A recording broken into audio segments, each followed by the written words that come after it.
Salut, c'est Trado, content de vous retrouver pour la mise à jour de l'indice parisien. Regardez, c'est ce soir le fameux, le traditionnel webinaire mensuel, hein. C'est ce soir, c'est le 25 mars, donc 21h, 22h. Je vous donne rendez-vous pour une conférence en ligne donc qui reprend les grandes lignes de mon dernier e-book sur les bandes de Bollinger. L'inscription est bien sûr gratuite, hein, il suffit de cliquer sur le lien et vous n'avez besoin de rien d'autre que de votre ordinateur. Par contre, il y a toujours malheureusement deux ou trois participants qui n'ont pas de son. C'est généralement parce qu'il y a un problème au niveau de leur ordinateur. Pensez à redémarrer quand même votre ordinateur avant de venir. Question que vous traîniez pas des choses depuis quelques jours. Et à ce soir donc à 21h pour une heure de conférence en ligne. Alors maintenant direction le coin des fondamentaux.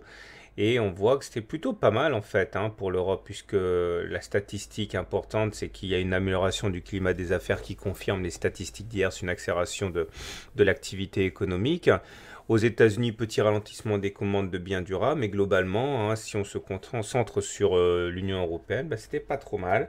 Et il faut donc analyser autrement la baisse de 1,3% à laquelle on assiste. Alors, tout d'abord, ce qui fâche, c'est que hier, j'avais signalé la présence d'un avalement haussier qui, normalement, entraîne, hein, statistiquement, plus de chances de faire un plus haut que d'avoir assisté à un pic. Or là, force est de constater qu'avec la séance du jour, qui est quand même une belle correction, on est complètement en bas à l'encontre des stats. Alors c'est d'autant plus grave que ça fait plusieurs semaines que je vous martèle qu'il faut se méfier des signaux baissiers. Par contre, il faut surpondérer les signaux haussiers. Alors, hier, nous avions un signal haussier et qui n'a pas été suivi d'effet aujourd'hui. Alors, parmi les explications, c'est assez compliqué. Pas au niveau des stats, hein. Les stats sont bonnes. Il semble bien que on cherche des excuses, hein, pour prendre un petit peu de bénéfice par rapport à la hausse à laquelle on a assisté depuis le début de l'année. Donc une hausse très considérable qui fait qu'on a déjà épuisé les gains, les espoirs de gains de début d'année par rapport aux fondamentaux du CAC. Donc peut-être que effectivement c'est le moment pour les institutionnels de relâcher un peu la pression pour remonter à des prix qui sont un peu plus raisonnables, clairement prendre des profits. Alors avant d'aller plus loin, regardez le graphe hebdo, hein, ça je l'ai signalé, hein, déjà depuis 2 semaines. On est face en unité de temps hebdomadaire à une résistance très importante sur laquelle on est en train de buter, hein. Je vous renvoie à la vidéo du week-end, hein, celle de samedi soir dernier. On est face à une résistance qui a capé les cours en 2008. Et comme c'est une résistance de 7 ans, il fallait s'attendre un petit peu sans doute. Mais enfin, je ne vais pas refaire la vidéo du week-end, hein, mais est-ce qu'il y a des difficultés? Donc c'est ça qu'on est en train de payer graphiquement, plus que les news qui sont bonnes. Et d'ailleurs, petit clin d'œil à ceux qui disent que les fondamentaux décident de tout. Oui, c'est vrai, mais parfois, comme ce soir, ce n'est pas les fondamentaux qui expliquent la baisse, hein. Et ce qui m'inquiète un petit peu, c'est que la Tenkan, là, regardez, elle a été cassée. La Tenkan, c'est notre première sentinelle du système Ishimoku. Je vous rappelle, on a la Tenkan, on a la Kijun et on a le nuage. Tant qu'on est au-dessus du nuage, pas de souci, on est en tendance haussière. Mais bon, les fissures se creusent dès que la Tenkan casse. Alors, il ne faut pas non plus paniquer. Je vous rappelle qu'il faut une clôture de confirmation, hein, préférablement chez Ishimoku pour confirmer la cassure. Il y a une cassure de la Tenkan. Pour bien faire et confirmer la cassure de la Tenkan, il faudrait une deuxième bougie qui clôture en dessous de la Tenkan demain. Regardez ce qui s'est passé là le 10 mars. Il y a bien eu cassure de la Tenkan, mais ça a été tout de suite contredit la séance suivante par une belle bougie qui nous a permis de repasser au-dessus de la Tenkan. Et finalement, si on regarde un signal complet de cassure de Tenkan, et il n'y en a pas eu depuis, janvier 2015. Hein, donc il faut surveiller de près cette histoire. Maintenant, pour revenir à ce qu'on disait hier, j'avais expliqué qu'on était a priori dans une sorte de canal orange, hein, ce graphe date d'hier, hein, je l'ai pas retouché. Donc vous voyez qu'on est toujours dans les cordes pour ce scénario d'une simple latéralisation. D'ailleurs, je pense qu'il y a de fortes chances pour que demain on aille inscrire un plus bas pour aller solliciter justement à ce bas de canal. Regardez surtout le SAR là. Le SAR, ces petits points verts, J'en parle dans mon e-book sur 1, 2, 3 Do. Ça fait partie du système. Et là, il vient de casser rouge. C'est-à-dire que le SAR, les petits points verts, ont basculé baissier. La dernière fois que ça s'est produit, c'était là, c'était un faux signal. C'est-à-dire que le SAR, il était vert, on a fait une touchette, on a décroché le rouge, et puis après, derrière, on est reparti à la hausse. Donc, du coup, j'ai tendance à être méfiant par rapport à ce signal baissier, puisque la dernière fois, il n'a pas été très efficace, mais c'est exceptionnel. Généralement, il est très efficace. Et quand on casse le SAR, généralement, pour ne pas dire 9 fois sur 10, on fait des plus bas par rapport à la séance de cassure.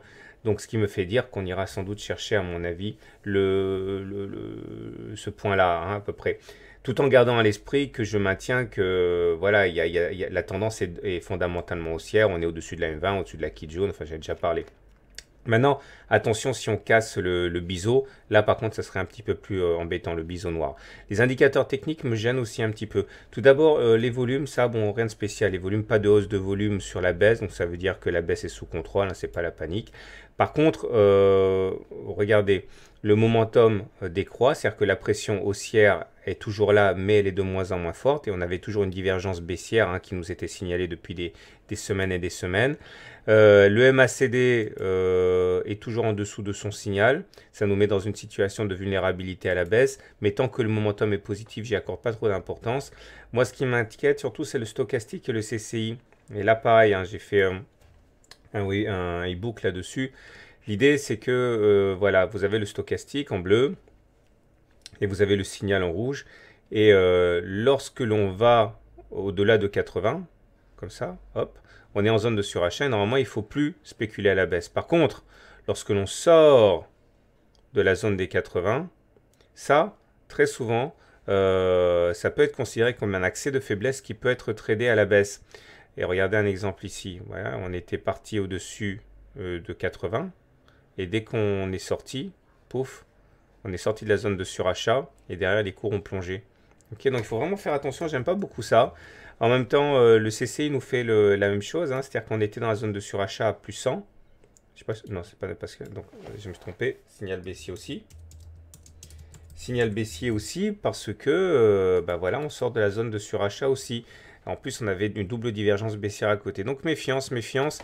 Je ne dis pas qu'on soit parti pour une grosse correction, une correction majeure. Hein, c'est trop tôt parce que la tendance est encore très, très fortement haussière. Mais on a des signes annonciateurs qui, pour moi, m'incitent à la prudence. Hein. Donc, voilà, a priori, on va évoluer à l'intérieur de ce canal orange pendant un moment avec un risque de contact.